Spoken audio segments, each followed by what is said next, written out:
I was humming under my breath as I unlocked the door, keys clanging against my palm. "Lena's gonna love this," I muttered. My hands still smelled like machine oil from the late shift, but I didn't care. I had been looking forward to surprising her all day. "Hey, babe. I'm home early," I called, stepping inside, swinging the bag of takeout. Silence. Odd, but maybe she was in the shower. I dropped the bag, tugged off my jacket. "Lena, you here?" Still nothing. My stomach knotted. I frowned and headed down the hall toward the bedroom. "Lena, don't hide. It's me." That's when I saw it. My own words froze in my throat. She wasn't alone, Ryan, my best friend. In my bed, with my wife. For a heartbeat, I didn't move. Didn't breathe. Didn't even blink, Ethan? Lena's voice, high-pitched and fake, tried to fill the room. I laughed, a harsh, dry sound that cut through the tension. "What the hell?" choked. "What the hell is this?" Ryan scrambled off the bed like a guilty kid caught stealing candy. "Ethan, I know. Don't even start, Ryan. Don't you dare," I yelled, my voice cracking. "I trusted you. Both of you. How long, huh? How long has this been going on?" Lena's eyes filled with tears, or maybe it was an act. "Ethan, it's not what it looks like." "Not what it looks like?" I echoed, stepping closer, fists clenched. "Do you think I'm blind? Do you think I wouldn't notice the texts, the late nights, the eye stopped, swallowing hard against bile? 6 months? 6 months, you've been sneaking around in my house?" Ryan hung his head. Ethan, I didn't mean for it to happen like this, didn't mean for it to happen," I shouted, pointing at him. "You've been sleeping with my wife, my friend, and you call it an accident? You've ruined everything." Lena stepped forward, hand trembling. "Please, Ethan, we can fix this. I made a mistake. I love you. I swear I do." I laughed again, bitterly. "Love? You call this love?" I gestured at the bed, at the betrayal. "You think words can fix this? That tears erase months of lying?" She flinched, but she didn't stop. I was lonely, lonely. I screamed, my chest burning. "I worked late nights. I tried to provide. I came home early tonight to surprise you, Lena. And you were this?" Ryan's voice wavered. "Ethan," I shut up. "Don't you dare talk to me," I snapped. "I trusted you more than anyone." And I took a step back, shaking, voice dropping to a whisper. How could both of you do this to me?" The room was silent except for Lena's quiet sobs. My own breathing was ragged, harsh in my ears. I wanted to scream. I wanted to throw something. I wanted to make them feel 1 ounce of the pain I felt. But I didn't. I just stood there, frozen, watching. "You can't even look at me," Lena said, voice breaking. I shook my head, bitter tears stinging. "I don't want to. I don't even know who you are anymore. And Ryan, you're supposed to be my friend, my brother, and you chose this. Chose her over me?" He opened his mouth, but nothing came out. I felt like I was outside my body, watching a movie of my life unravel. The betrayal, the laughter, the late-night sigh had been blind. It's foolish, stupid. "You're both disgusting," I finally spat, each word like fire. "I'm done. I'm done with both of you." Lena fell to her knees, pleading. "Ethan, wait. Please, no." I yelled, my voice breaking again.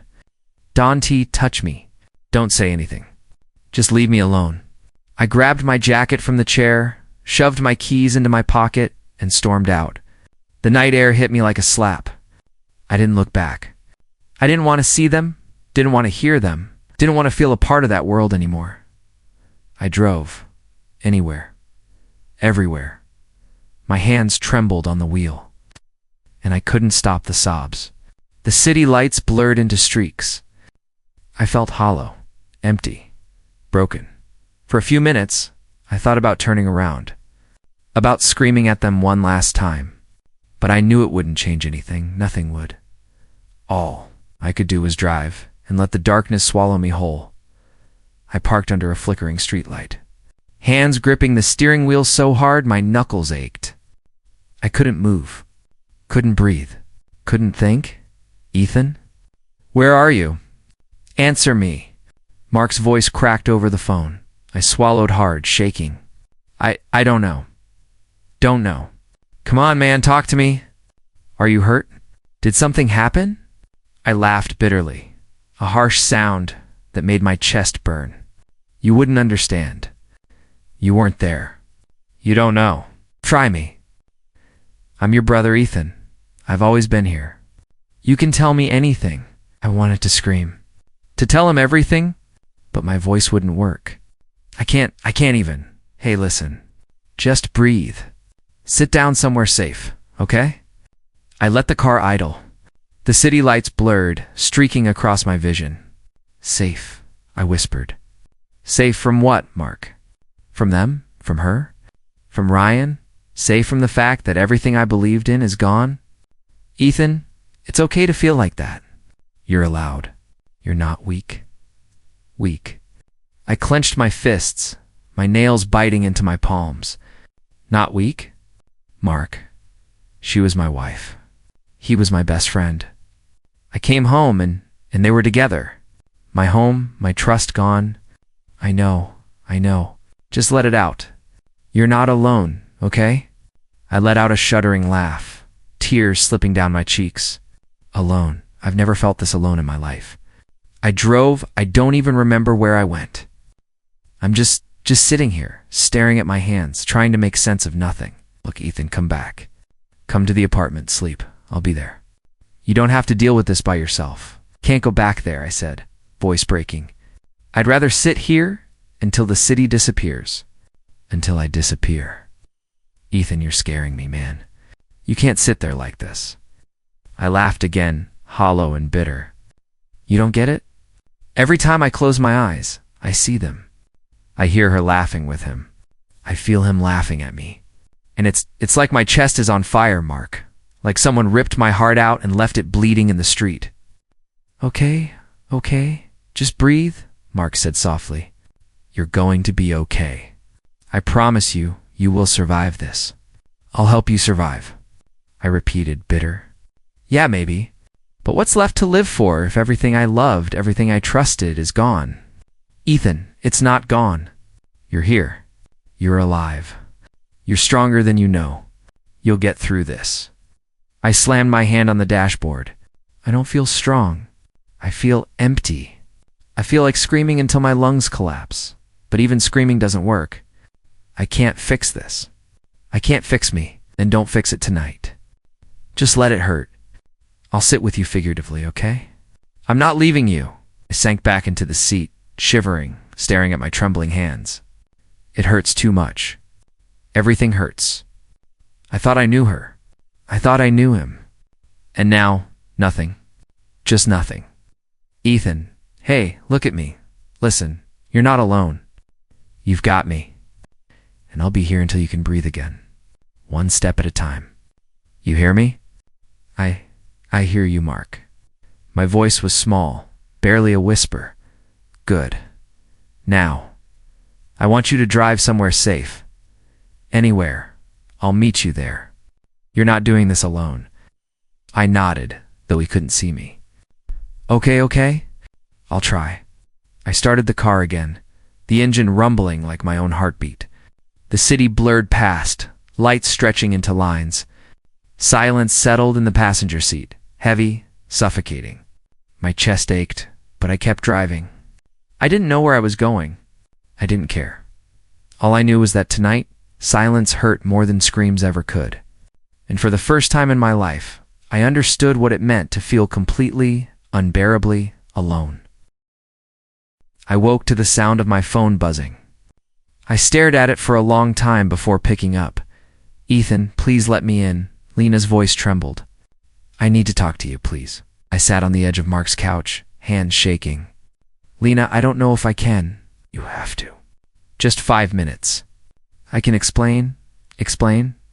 I spat, voice sharp. Explain what? How you betrayed me? How you lied to me? How you ruined my life? She sniffled. It was a mistake, Ethan. I swear it wasn't meant to happen. It's not meant to happen. I laughed bitterly, shaking my head. You slept with my best friend, Lena. Not a mistake, not an accident. This was a choice. A choice you made over me. I know it looks awful. But I was lonely, Ethan. I didn't know how to tell you. You didn't know how to tell me?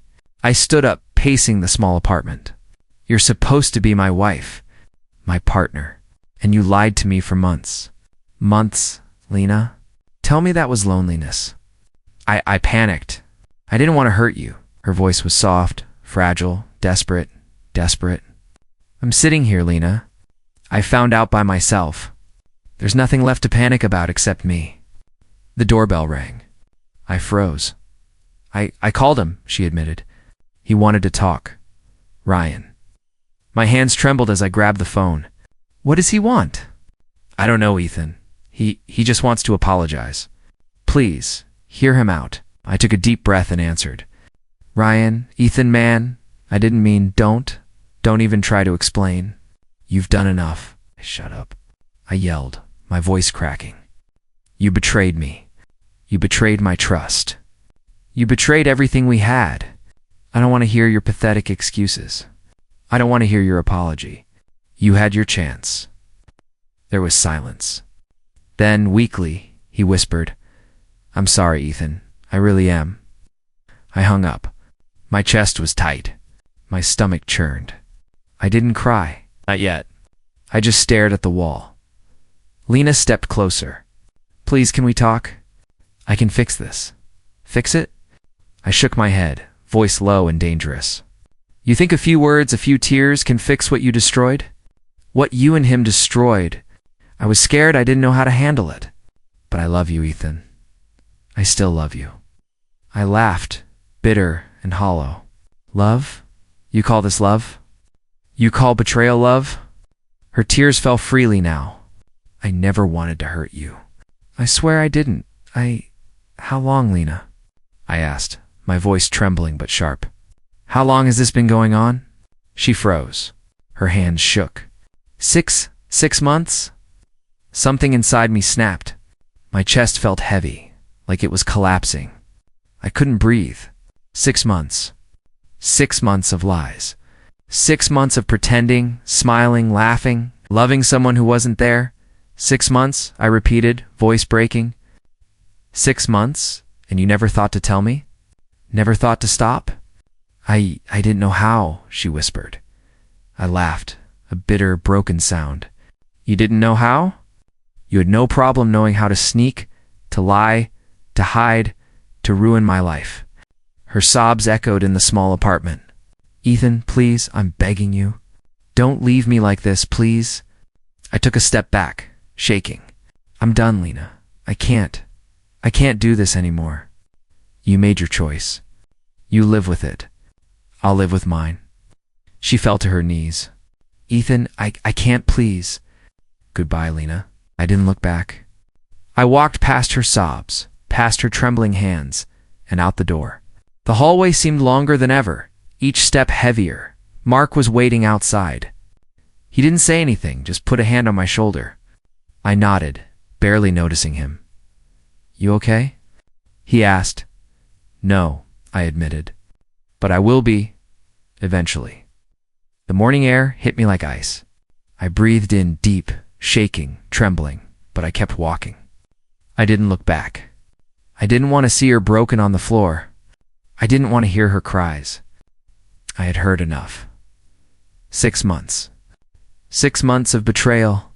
And for the first time, I truly understood that some wounds never heal because the person who caused them never intended to mend them. I walked until the sobs faded behind me, letting the weight of anger and sorrow settle in my chest. I didn't cry. Not yet. I didn't need to. I had my rage. And for now, it was enough. I walked into work, hands in my pockets, trying to act normal. People stared. I knew it. They didn't say anything, but their eyes followed me. Ethan. Mr. Doyle called from his office. I swallowed, forcing a nod. Morning, sir. He stepped out, face serious. You look like you're fighting ghosts. I laughed dryly. Ghosts? Yeah, maybe I am. He studied me. Talk to me, Ethan. You've been different. I'm fine, I said, voice tight. Just tired. Everyone's tired. But this isn't just tired. You're shutting down. I clenched my fists in my pockets. I'm handling things? Handling things? He raised an eyebrow. You're barely here, Ethan. Your heart's not in it. I swallowed hard. I have work to do. That's enough, isn't it? He shook his head. No, it's not. You need to let someone in. You can't do this alone. I wanted to tell him everything. About Lena. About Ryan. About my nights of endless replaying and crying. But I couldn't. Words felt useless. Thanks, sir, I said finally. I'll try. He nodded and walked away. I exhaled slowly, trying not to crumble. Weeks passed like that. I smiled when I had to, nodded at coworkers, laughed when appropriate. But inside I was hollow. Nights were worse. My apartment whispered her name in every corner. One morning, I arrived at my desk, and there was a cup of coffee waiting for me. A small note was tucked underneath. Good morning. Thought you could use this. I stared at it. No name, no signature. I looked around Sarah.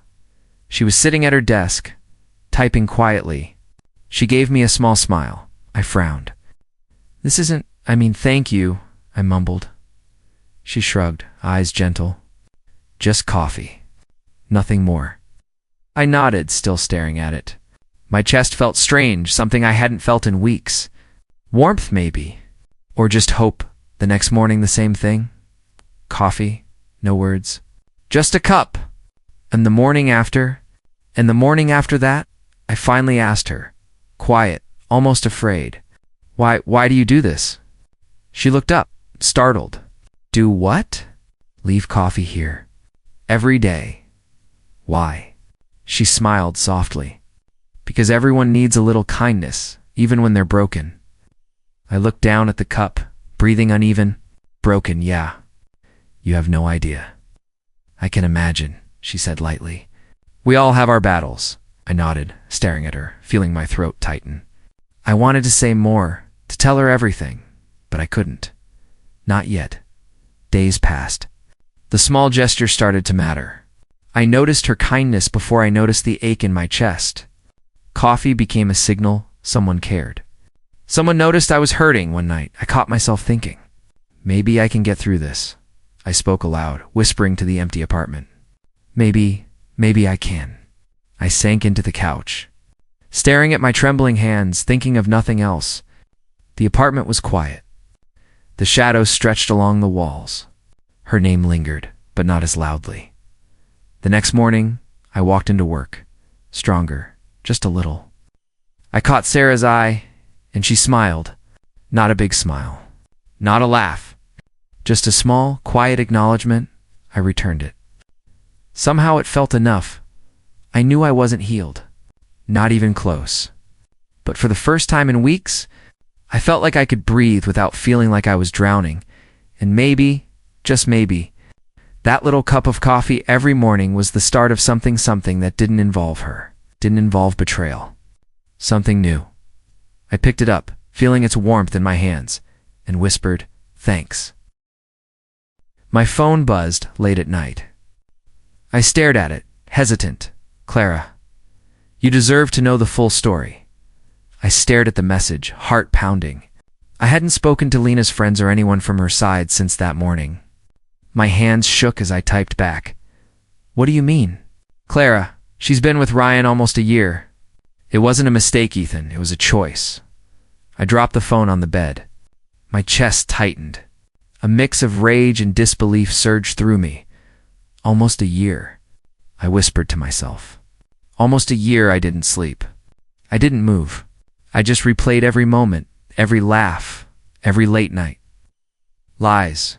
All lies. The next morning, I called her. Lena, I said, voice cold. We need to talk. Now. There was a pause. Then, Ethan, please. Not now. I can explain, no explanations. I cut her off. I don't need them. I need closure. And you, Lena, have a lot to answer for. Her voice trembled. Ethan, I'm sorry. I didn't mean you didn't mean. I laughed, bitter and sharp. You didn't mean to ruin my life?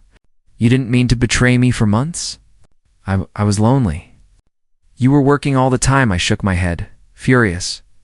Lonely? You think I didn't notice? You think months of deception, hiding, laughing behind my back, pretending to love me, that was because of my work? Her voice rose, defensive. I didn't know how to stop. I didn't want to hurt you. I slammed my hand on the table. Stop. Stop. You killed something pure, Lena. Do you even understand that? Silence. Her shaky breaths filled the line. You blame me now? I pressed. You had a choice. Every single day. And you chose him. You chose lies. You chose betrayal. And now, somehow, I'm the problem? Ethan, it wasn't that simple. I won. No. Stop. I yelled, my voice raw. I don't care about your excuses. I don't care about your feelings. I care about the truth. And now I have it. You made your choice. You're selfish. And I finally see it. There was a long pause. Then she whispered, almost inaudible. I never wanted to hurt you. I laughed for the first time in weeks. Bitter, hollow, scornful. And yet, here we are. Hurt doesn't even begin to cover it, Lena. You destroyed trust, laughter, love, because of what? Pride, lust, convenience. I don't. I barked. No more words. You've done enough talking. I just wanted to hear you say it. I just wanted closure. Her sobs leaked through the line. Please, Ethan, can't we fix this? Please, no, I said quietly. Final. We can't. I'm done. I won't be a part of this anymore. You're responsible for your choices, and I'm responsible for walking away from them. She whimpered. Ethan, please, I'm gone, Lena. I've been gone for a long time, in ways you'll never understand. But today, I finally leave completely. Goodbye. I hung up before she could respond. Silence filled the room. The weight of betrayal pressed on my chest, but clarity shone through it. I stared at the phone, breathing heavy, heart racing. Anger still burned, but it was sharp and clean, now confused. It's not broken. For the first time in months, I didn't feel like a victim. I felt awake, real. A part of me had been buried under lies and sorrow, but now it rose. I paced the apartment, voice low, muttering, You think I'll stay broken, but I won't. Not because of you. I sat down finally, looking at the fading sunlight through the window. My hands were still shaking, but my mind was clearer. I whispered to no one, I see you now, Lena, and I don't need you anymore. And for the first time, after endless nights of grief and rage, I felt a little lighter. I was at the coffee shop when my phone buzzed. Mark, heard the news about Ryan Elise filed for divorce. I stared at the screen. A slow, hollow laugh escaped me. Finally, I muttered. Mark leaned over the counter. You okay? I shook my head, still staring at my hands. I don't know if I'm okay, but it feels right. Karma's finally showing its face. You're not going to celebrate? I shook my head again. Why would I? It doesn't matter if he suffers. It's just fair.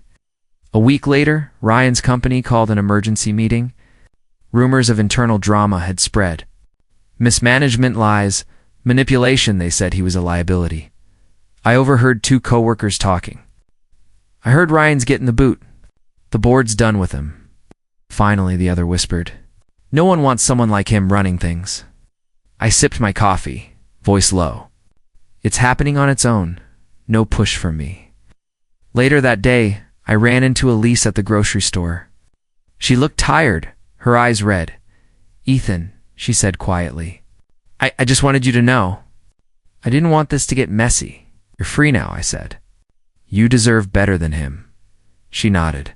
No, it hurts. I understand, I replied. But sometimes people's own actions do the work for them. You don't have to. She gave a small, grateful smile and walked away. Meanwhile, Lena's friends started noticing cracks in her stories. Her excuses fell flat. Invitations stopped coming. Calls went unanswered. I overheard one friend whisper to another she lied. Everything. I can't trust her anymore. Same here, the other replied. I don't want to be around that.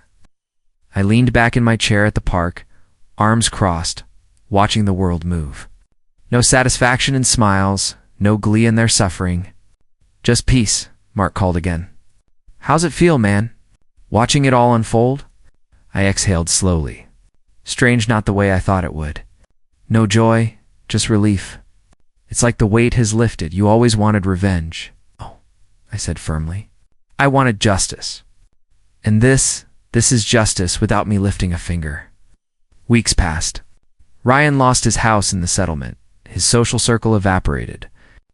Lena was alone at parties she once controlled, friends avoiding her.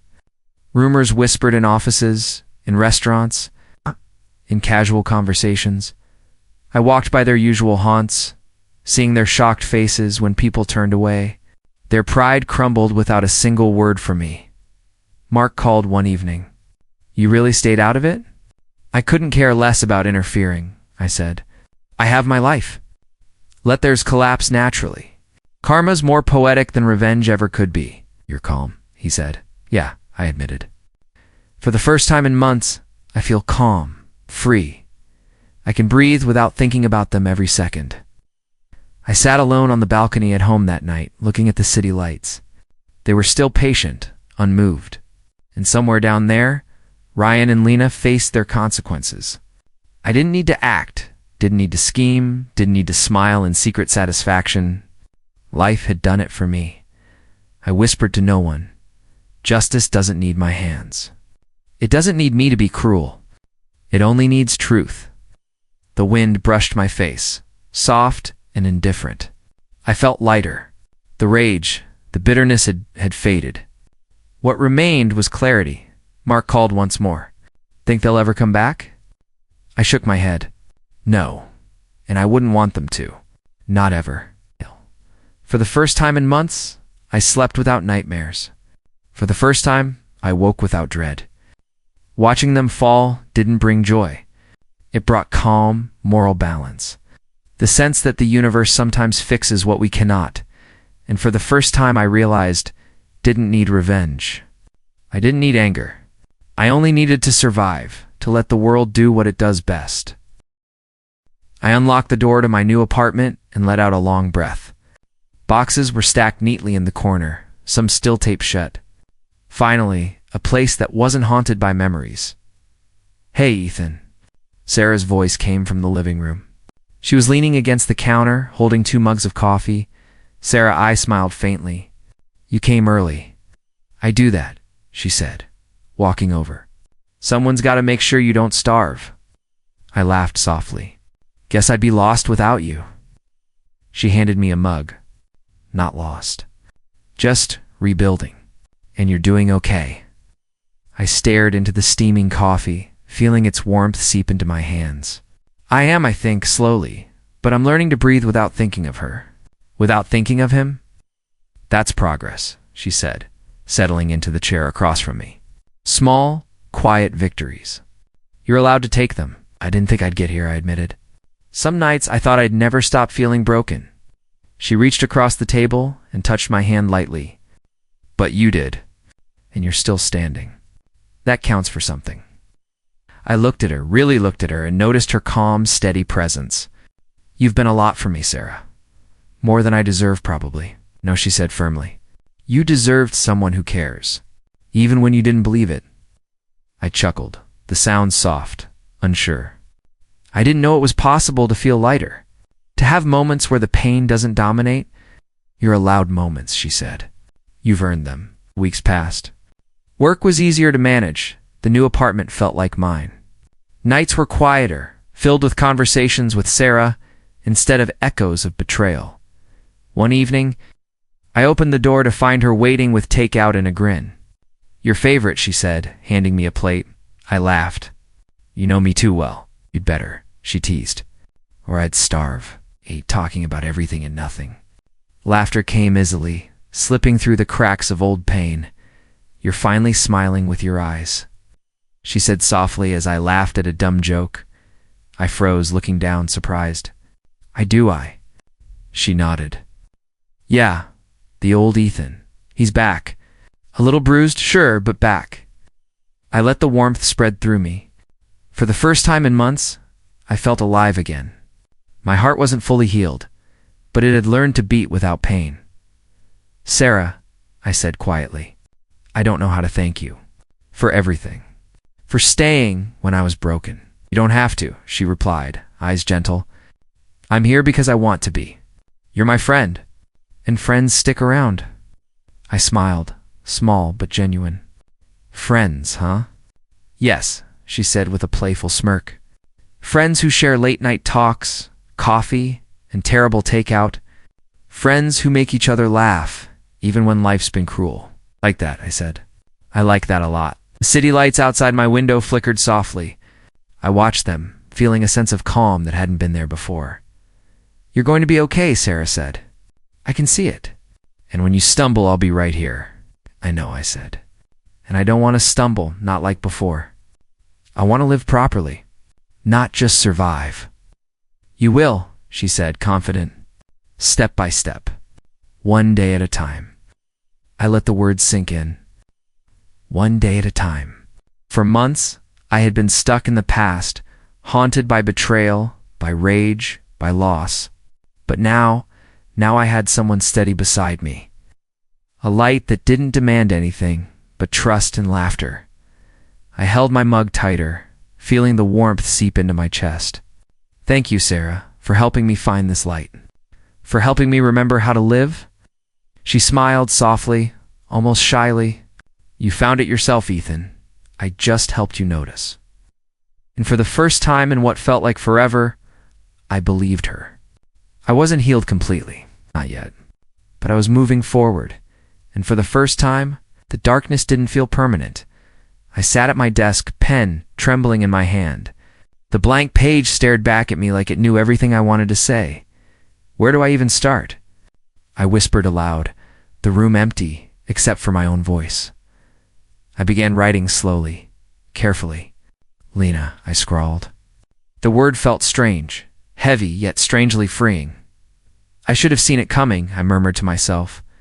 I should have noticed the lies, the small signs I ignored. The pen scratched across the paper. Thank you. Thank you for showing me the cost of blind love. I paused, staring at the words. Could I really mean that? I exhaled slowly. I do. I learned, I grew. But at what price? I wrote about every sleepless night, every moment of disbelief, the shock, the betrayal. I didn't hold back. I trusted you too much. I let my guard down. I made mistakes too. Yeah, I said aloud, voice low. I trusted without boundaries. That's on me as much as it's on you. I scribbled faster now, tears blurring the ink. I wish you happiness, though I no longer want to be part of it. I forgive you, not because you deserve it, but because I need to free myself. The letter felt like a weight leaving my chest. I read it aloud softly, shaking. I forgive you. I need to free myself. That's the truth. Ethan, that's the part that matters, I whispered. I set the letter aside for a moment, staring out the window at the night sky. Stars scattered across the darkness, like tiny promises. The city lights below flickered gently, oblivious to my private reckoning. Time to let go, I muttered, picking up the paper again. I could feel the finality in my hands. The decision to release everything I had carried for months. I stepped outside onto the balcony, the cool night air brushing my face. My heart pounded, but it wasn't the chaos of betrayal anymore, it was calm. It's deliberate, ready. I struck a match, held the letter above the flame. It curled, blackened, then caught fire. I'm letting go, I whispered, watching the paper turn to ash. All of it. Every lie, every tear, every sleepless night. The wind carried the ashes into the darkness, scattering them like fragments of my old life. I let out a breath I hadn't realized I'd been holding. Goodbye. Lena, I whispered, quietly, firmly, and meant it.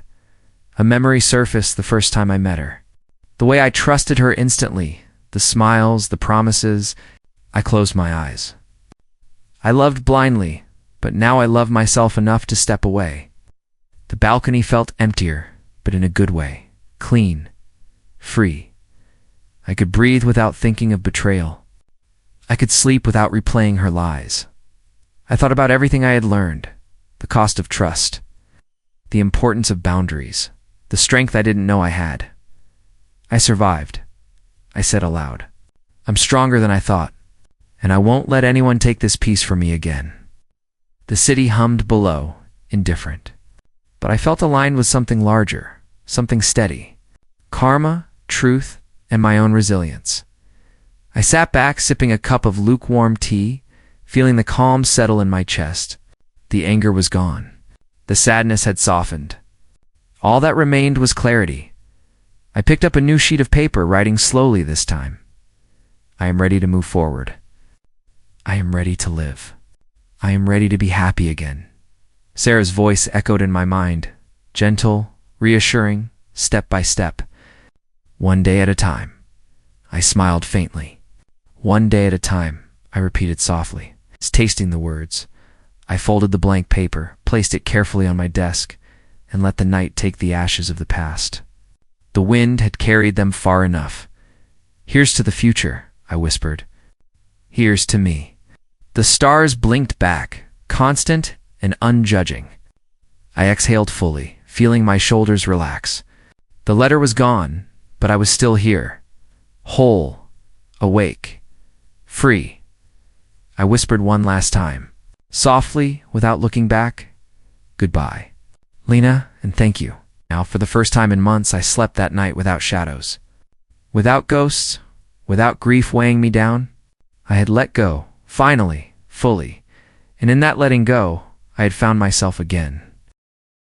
I stretched my legs before heading out the door, feeling the cool morning air bite at my skin. Ready to run, Ethan? Sarah called from the balcony, coffee in hand. I smiled. Always. Though I'm not chasing anything but peace these days, she laughed softly. Good answer. That's all anyone should chase. We stepped outside together. My sneakers hit the pavement, steady, rhythmic. The city slowly waking around us didn't matter. The only thing that mattered was each step, each breath. You've changed, Sarah said, keeping pace beside me. I see it every morning, calm, strong, present. I shook my head, panting lightly. Not completely calm, not completely healed, but stronger, yeah? And I'm learning to live with the scars instead of letting them weigh me down. You mean you've learned to see them as proof, not punishment? She said, smiling. I like that. Proof of survival, I said, letting out a slow breath. Proof that I can keep going, even when life tries to knock me down. She nudged my shoulder gently. And that's exactly why I'm proud of you. Not just for surviving, but for standing taller than before. I laughed softly, heart light. It doesn't feel like standing taller. It feels quiet, measured, careful, but real. Real is better than fake, she said, eyes sparkling in the morning light. You know that better than anyone. We ran together in silence for a few blocks. Then I spoke, voice low, but certain. Sarah, I don't think I ever said it outright. I didn't know how to feel about love after everything. But you've shown me something different. She glanced at me, curiosity in her eyes. What's that? That love isn't about staying. It's about helping someone stand again, even when they're broken, even when they're scared. Her smile softened. I've always believed that too, and I'll always help you stand. You just have to let me. I shook my head with a small laugh. I'm letting you. I finally can. Later, after our run, I walked into the office with a renewed sense of focus. My promotion letter sat on my desk, a recognition not just of hard work, but of endurance. Of coming back from a place I never thought I'd leave. Mark poked his head into the office. Congratulations, man. You earned it. I looked up, grinning. Thanks, Mark. Feels like more than just a title. Feels like proof I can keep going. You've done more than that, he said. You've rebuilt yourself. That's harder than any promotion. I nodded. Yeah, and I know I couldn't have done it alone. The city hummed outside the window. I looked at my reflection in the glass. At the man who had walked through fire and come out whole-scarred but standing. "Ethan," Sarah's voice whispered over the phone later. "Dinner tonight? I've got something to celebrate." "Of course," I said, smiling. "Not because I need it, but because I want to share it with you." Her laugh made my chest warm. "Good. That's exactly how it should be." Walking home that evening, I felt a quiet contentment. The memories of betrayal no longer burned as brightly. Instead, they existed as reminders. Every scar on my heart, every sleepless night, every tear shed, they were proof of how far I'd come. "Can you believe this?" I asked Sarah as we sat on the balcony, watching the sun set over the city. "A year ago, I couldn't imagine smiling without fear, without ghosts." She rested her head on my shoulder. "And now I rise again. Every scar tells me that. Every scar says, I'm alive. And real love can be gentle, patient, steady, not reckless, not blinding." She kissed my cheek softly. "You've finally found your peace, Ethan." I closed my eyes for a moment, breathing in the evening air. "I have, and I'll never forget what it took to get here. But I'm done looking back.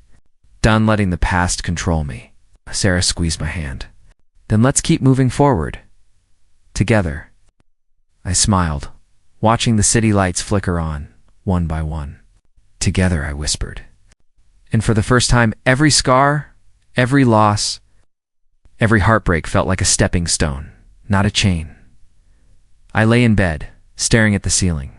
The shadows cast by the city lights shifted softly across the walls.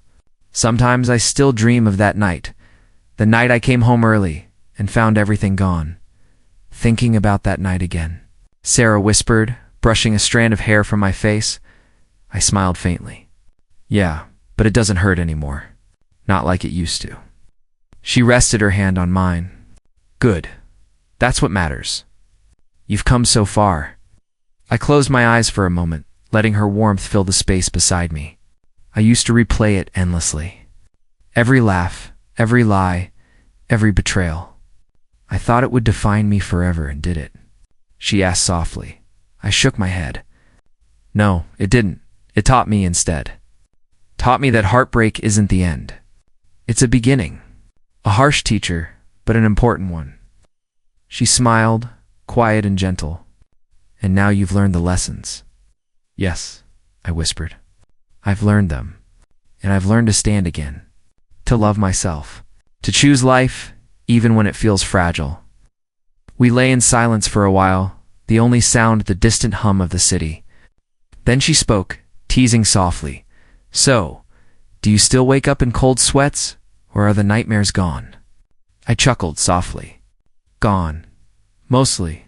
Sometimes they visit, but they're memories now. Not chains." "That's progress," she said, squeezing my hand. "Real progress." I shifted closer to her. "I never thought I'd get here. I thought I'd always be the man who trusted blindly, who came home early to find betrayal, who broke under the weight of lies. But you're not that man anymore," she said. "Look at you, strong, resilient, alive." I breathed in slowly. "I am. And I have you to thank for a lot of it. Not for fixing me, but for standing beside me while I fix myself." "Always," she whispered. I rolled onto my side, looking at her face in the soft glow of the lamp. I never realized before love isn't about possession or safety. It's about trust, about choice, about someone choosing to walk with you even when life is messy. And I choose that every day. I laughed softly. I choose it too. And I've chosen to forgive myself. For trusting too much, for hurting, for letting the past weigh me down. I'm done with that. You've earned this peace, she said. Every tear, every sleepless night, they've led you here. And you're still standing. I nodded, swallowing hard. And now I can finally sleep without shadows chasing me. Without fear, without guilt. Just rest. She leaned closer, resting her head on my chest. Good. That's what you deserve. I ran my fingers through her hair, feeling the calm settle into me. I used to think heartbreak was a curse. Now I see it's a beginning. A door. You either let it destroy you, or you let it teach you how to live again. You've chosen life, she whispered. Yes, I said, closing my eyes. I've chosen it fully. No regrets, no chains. We lay together in silence, the city quiet outside, the night gentle and forgiving. I could feel my heart beat slow, steady, confident. My past wasn't gone, it never would be, but it no longer controlled me. Ethan. Sarah's voice was soft. Yes, I murmured. Sleep now. Tomorrow is another day, and we'll face it together. I smiled against her hair. Together. As I drifted off, I finally understood. I was no longer the man who came home early and lost everything. I was the man who rose from the ashes, who learned to forgive, to live, to love again. Some heartbreaks aren't the end. They're the beginning of a better life. I breathed in the warmth beside me, the steady presence, and whispered softly, almost to myself. Thank you for everything. For helping me stand. For helping me start again, Sarah shifted, murmuring sleepily, always. I closed my eyes fully, letting the night take me, letting peace settle into every corner of my mind. For the first time in years, I slept without fear, without pain, without ghosts, and in that sleep, I was free.